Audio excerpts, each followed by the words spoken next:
मेरे दोस्तों, आप सभी को नमस्कार। आज मैं ये वीडियो बना रहा हूँ। पता नहीं मैं कल आपको मिलूँ या ना मिलूँ। मैं मोल ले रहा हूँ दुश्मनी देश के खिलाफ काम करने वाले लोगों से। मेरे दोस्तों, जिस तरह भारतीय सीमाओं पर खड़ा फौजी अपना सीना चौड़ा कर कर गोली खाने के लिए तैयार रहता है, आज वक्त है देश के अंदर रहने वाले हम लोगों का कि हम चौकन्ने रहें। मेरे प्यारे बच्चों, ये विदेशी कंपनियां देश के अंदर जहर घोल रही हैं, देश को ले डूबेंगी।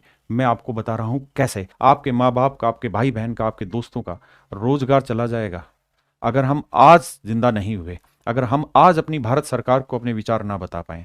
मेरे दोस्तों, 300 साल तक ईस्ट इंडिया कंपनी ने भारत को लूटने की साजिश रची, और जो पैसा वो 300 साल में नहीं लूट के ले गए, उतना पैसा आज विदेशी कंपनियां मात्र 300 दिन में लूट के ले जाना चाहती है। मेरे दोस्तों, उदाहरण के तौर पे समझने की कोशिश करना। मेरे बच्चे, मैं आपको यह कहूं कि भाई पूरे भारत में बिजली उत्पादन करने वाली 5 कंपनियां हैं, और उस बिजली का प्रयोग करने वाले हम जैसे हर एक आदमी, कोई एक सिंगल आदमी ऐसा नहीं है जो बिजली का प्रयोग नहीं करता, किसी ना किसी रूप में यूज करता है। मेरे प्यारे बच्चों, 5 भारतीय कंपनियां बिजली बना रही हैं। एक विदेशी कंपनी आई और उसने क्या किया, मान लीजिए 1 यूनिट बिजली पैदा करने में 3 रुपए का खर्चा होता है, और हर भारतीय कंपनी को बिजली पैदा करने में 3 रुपए का खर्चा होता है हमारे घर तक पहुंचाने में। एक विदेशी कंपनी आई और उस विदेशी कंपनी ने क्या कहा कि भैया मैं पूरे भारत में फ्री में बिजली दूंगा। अब लोगों ने क्या किया, फ्री के चक्कर में वो बिजली धीरे धीरे धीरे धीरे सब लोगों ने लेनी शुरू कर दी।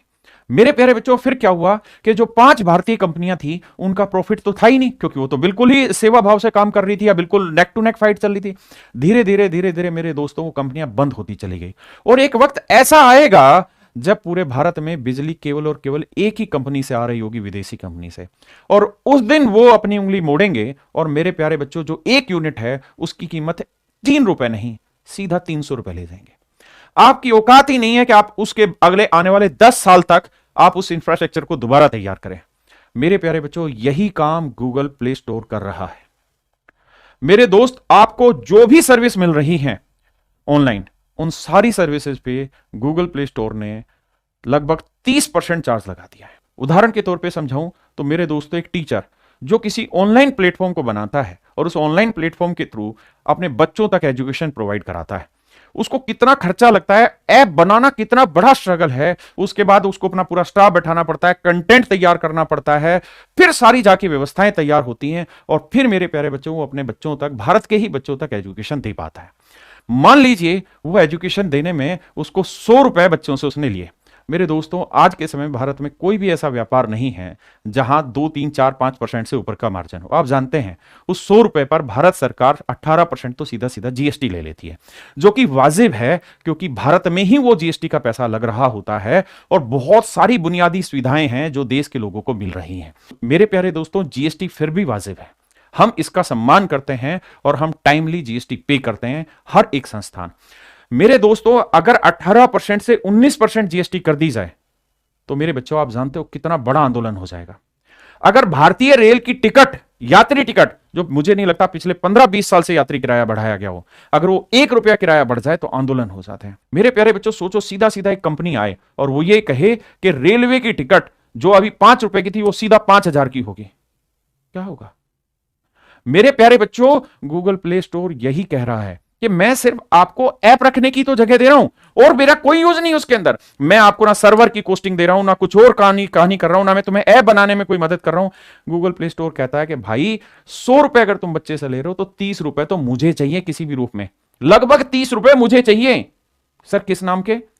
सर लाखों ऐप आपके पास तो, और आप अगर प्ले स्टोर पे ऐप लेना है तो उसकी एक फीस लो, लेकिन आप करें ना ना ना ना ना ना भैया, मुझे तो हर बच्चे से चाहिए। मान लीजिए कुकू एफएम करके एक ऐप है, और उस ऐप पे असनीर ग्रोवर ने अपनी एक किताब दी, और उस किताब की ऑडियो बुक कुकू एफएम पर है, तो वहां बच्चे लोग सुनते हैं। कोई 5 रुपए देता है, कोई कोई अलग अलग कीमत होती है, 20 रुपए होती है, बहुत कम कीमत में वहां चीजें अवेलेबल होती हैं। और उस किताब को कौन सुन रहा होता है? देश के लोग। पैसा किसका जाता है? देश के लोगों का। बनाया किसने? देश के लोगों ने। उसको बनाने में जो खर्चा लगा वो किस पे गया? देश के लोगों पे। इन्वेस्टमेंट भी देश का, पैसा भी देश का, और आगे सर्कुलेशन भी देश का। अब क्या कहते हैं जी ये लोग आके, कहता है भैया 20 रुपए जो तुम बच्चों से ले रहे हो ना कुकू एफएम पे कोई किताब सुनने का, उसका 30%, 6 रुपए तो हमें चाहिए। मेरे दोस्त 1-2% तो टोटली प्रॉफिट मार्जिन होता है किसी बिजनेस का। ये लोग 30% लगभग चार्ज लेना चाह रहे हैं। मेरे दोस्तों कुकू एफएम तो छोड़ो, नौकरी.com, जहां पर बच्चे अपने रोजगार के लिए वहां अपना रिज्यूम देते हैं और उसके लिए 2, 4, 5, 10 रुपए भी देते हैं, मान लीजिए एक बच्चा या कोई भी अमाउंट देता है, तो गूगल प्ले स्टोर कहता है कि भैया नौकरी.com का जो ऐप है उस ऐप की मुझे फिक्स फीस नहीं चाहिए। अगर एक भी बच्चे ने वहां रिज्यूम डाला है और 10 रुपए उसने फीस वहां दी है उस रिज्यूम की, तो उसका 30% लगभग मुझे चाहिए, 3 रुपए मुझे चाहिए। मेरे दोस्तों शादी.com जैसी वेबसाइटें, भारत मैट्रिमोनी.com जैसी वेबसाइटें, जहां पर लोग अपनी शादी ब्याह के लिए रजिस्ट्रेशन करते हैं और मान लीजिए 1000 रुपए उन्होंने वहां पे अपनी रजिस्ट्रेशन की फीस दे दी, तो गूगल प्ले स्टोर क्या कहता है कि भैया 1000 तूने दे दी ना, तो उसका लगभग 30%, 300 तो उस बच्चे का डायरेक्ट मुझे मिलेगा।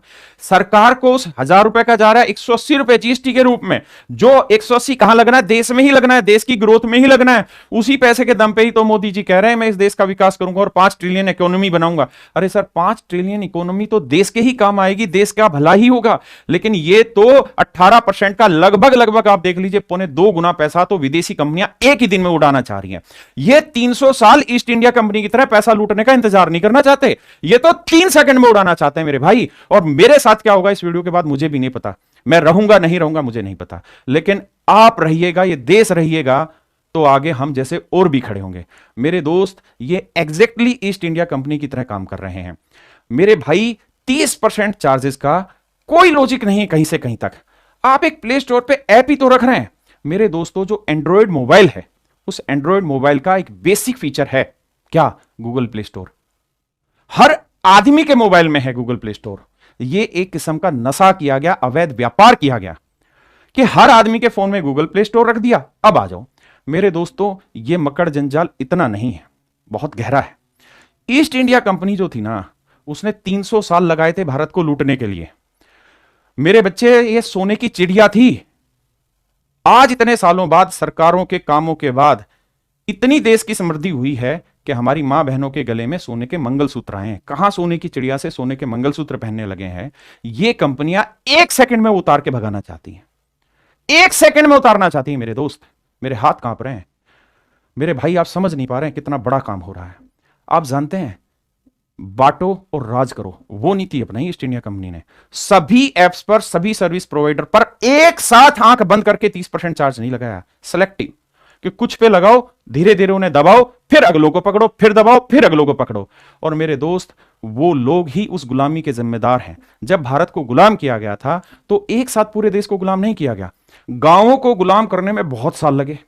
सबसे पहले तो बड़े बड़े राजा गुलाम किए, फिर शहरों को गुलाम किया, लेकिन गांव के लोगों को सबसे आखिर में गुलाम किया गया, लेकिन गुलाम सब हुए मेरे दोस्तों। इसी तरीके से बहुत सारे लोग हैं जो गुलाम होंगे। इस डिजिटल इंडिया को गुलाम करना चाहती विदेशी कंपनियां मेरे भाई। आज बहुत सारे लोग इसके खिलाफ आवाज नहीं उठाएंगे। उसका कारण यह है कि उनको लगता है अभी हम पर तो आंच आई ही नहीं है, हम क्यों उठाएं। मेरे दोस्त, इंतजार मत करिए, आप सब पर आंच आनी है, आप सब पर आंच आनी है मेरे दोस्तों। एक उदाहरण के रूप में समझना, पूरे भारत में 20 करोड़ बच्चे हैं जो पढ़ाई कर रहे हैं मेरे प्यारे बच्चों। उन 20 करोड़ को पढ़ाने के लिए करोड़ों टीचर्स हैं जो रोजगार ले रहे हैं और उन बच्चों को पढ़ा रहे हैं। करोड़ों ऐसे सिस्टम हैं जिसके थ्रू उन तक रोजगार जा रहा है मेरे प्यारे बच्चों। मैं उदाहरण के रूप में आपको समझाता हूं। मान लीजिए पूरे भारत में 20 करोड़ बच्चे तैयारी कर रहे हैं और वो हजारों लाखों टीचरों से पढ़ रहे हैं, तो उनका जो पैसा है भारत के ही टीचरों के पास रहता है। भारत के टीचर उसी पैसे को अपने यहाँ जो काम करते हैं उनके यहाँ खर्च करते हैं और देश में इन्वेस्ट करते हैं और मोदी जी के जो समृद्ध भारत है उसको विकसित करने में योगदान देते हैं। लेकिन गूगल प्ले स्टोर क्या कहता है? कहता है कि भैया गूगल फंडिंग कर रहा है कुछ एजुकेटेड कंपनियों को और पूरे देश में वही एजुकेटेड कंपनियां राज करेंगे। आप कहें सर ऐसा कैसे पॉसिबल है? सर पॉसिबल मैं बताता हूं। मान लीजिए पूरे देश में टॉप कुल मिला के 100 ऐसे इंस्टीट्यूशन हैं जो देश को एजुकेशन दे रहे हैं किसी भी लाइन में, और इन 100 लोगों में मात्र मेरे प्यारे बच्चों 2 या 3 लोग ऐसे हैं जिनको गूगल फंडिंग कर रहा है। एग्जाम्पल के तौर पे समझिए, तो बाकी जो 97 लोग हैं उनको गूगल फंडिंग नहीं कर रहा। अब मेरे प्यारे बच्चों, ये तो आप सब समझते हैं कि किसी भी बिजनेस का मैक्सिमम टू मैक्सिमम जो प्रॉफिट मार्जिन हो सकता है वो 2, 4, 5, 10% हो सकता है, इससे बड़ा तो मार्जिन नहीं हो सकता। अगर गूगल प्ले स्टोर ये पेनल्टी लगाता है, अगर गूगल प्ले स्टोर ये नियम लाता है कि भैया हम 30 लाता नहीं है, ला चुका है कि हम लगभग 30% आपसे चार्ज करेंगे, 26% हम आपसे चार्ज करेंगे।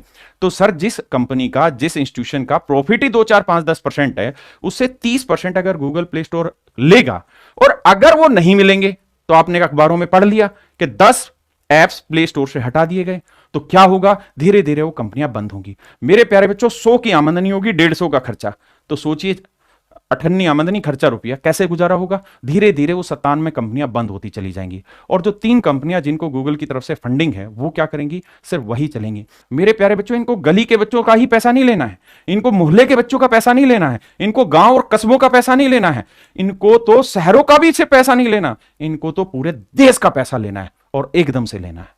मेरे प्यारे बच्चों, दिनों दिन आप देखेंगे कि भारत में दुनिया भर के स्टार्टअप बंद होते चले जाएंगे, और जो गूगल फंडेड होंगे या बड़ी बड़ी विदेशी कंपनियों से फंडेड होंगे, वो पर फूलते फलते रहेंगे, वही देश में राज करेंगे। मेरे बच्चों, यही मैं आपको समझाने जा रहा हूं कि ये नियम बहुत गलत है। मैं भारत सरकार से ये प्रार्थना करता हूं कि देखिए, जहां की ये कंपनियां हैं, कितने ऐसे देश हैं जिन्होंने इनको लताड़ा है कि हमारे यहां हम इस तरीके का कोई चार्ज कस्टमर से नहीं लेने देंगे, जहां के खुद हैं, यूरोपियन यूनियन ने इनको मना किया हुआ है, इनका बहिष्कार किया है कि इस तरीके का कोई भी चार्ज यहां नहीं लगेगा।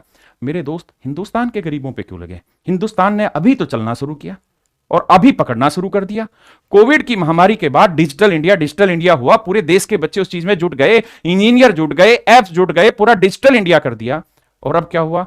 एकदम से एक मकड़ी आ रही है विदेशी, और वो उसको बंद कर देगी। आपके गांव कस्बों में बहुत सारे लाला थे जो पैसा कमाते थे।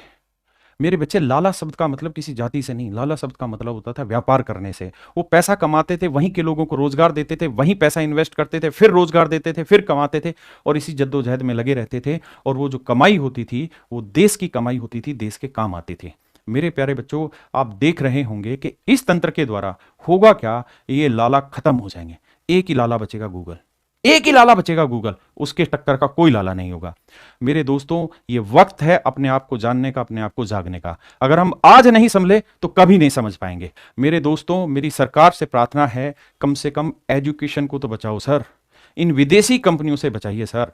एजुकेशन में किसी भी तरीके का इन्वेस्टमेंट, फॉरेन फंडिंग जहर नहीं, बिल्कुल जहर के बराबर है। ये धीरे धीरे एजुकेशन सिस्टम को दीमक की तरह खा जाएंगे, और एक वक्त के बाद वो स्थिति आ जाएगी कि हमारे पास ऐसा कोई इंफ्रास्ट्रक्चर होगा नहीं, और हम केवल इन्हीं कंपनियों पर डिपेंड रहेंगे, और हम एक ना एक दिन इसी रूप से डिजिटली गुलाम बन जाएंगे, और शायद बहुत हद तक हम बनते जा रहे हैं। आप ये बात ध्यान रखिए कि आज सिर्फ सर्विस प्रोवाइडर पे बात उठी है। कोई भी किसी भी रूप में सर्विस प्रोवाइड कराता हो ऑनलाइन, हर एक पे उंगली उठाई गई है, हर एक की गर्दन को दबोचा गया है। धीरे धीरे हर एक को पकड़ा जाएगा। जो सर्विस प्रोवाइडर नहीं होगा उसको भी पकड़ा जाएगा। चाइना, ना तो वहां गूगल प्ले स्टोर है, ना वहां यूट्यूब है। मेरे प्यारे बच्चों, उनका खुद का गूगल प्ले स्टोर है। क्या आज भारत सरकार ये सोच सकती है कि हमारा खुद का गूगल प्ले स्टोर हो? नहीं।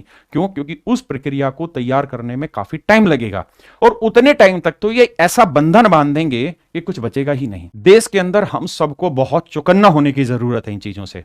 हमें अपने आने वाले भविष्य के लिए आज ही सोचना पड़ेगा। इसलिए हमारी आवाज को सरकार तक पहुंचना हर आदमी के लिए जरूरी है। मेरे दोस्तों, आप वीडियो बना सकें जरूर बनाएं, आप में हिम्मत है तो जरूर बनाएं। मेरे बच्चों, मैं जानता हूं हर किसी में हिम्मत नहीं होती वीडियो को शेयर करने की और लाइक करने की। मैंने आज तक कभी ये चीजें नहीं कही होंगी, लेकिन आज मैं हाथ जोड़ के कहता हूं, इस वीडियो को मोदी जी तक पहुंचा दीजिए।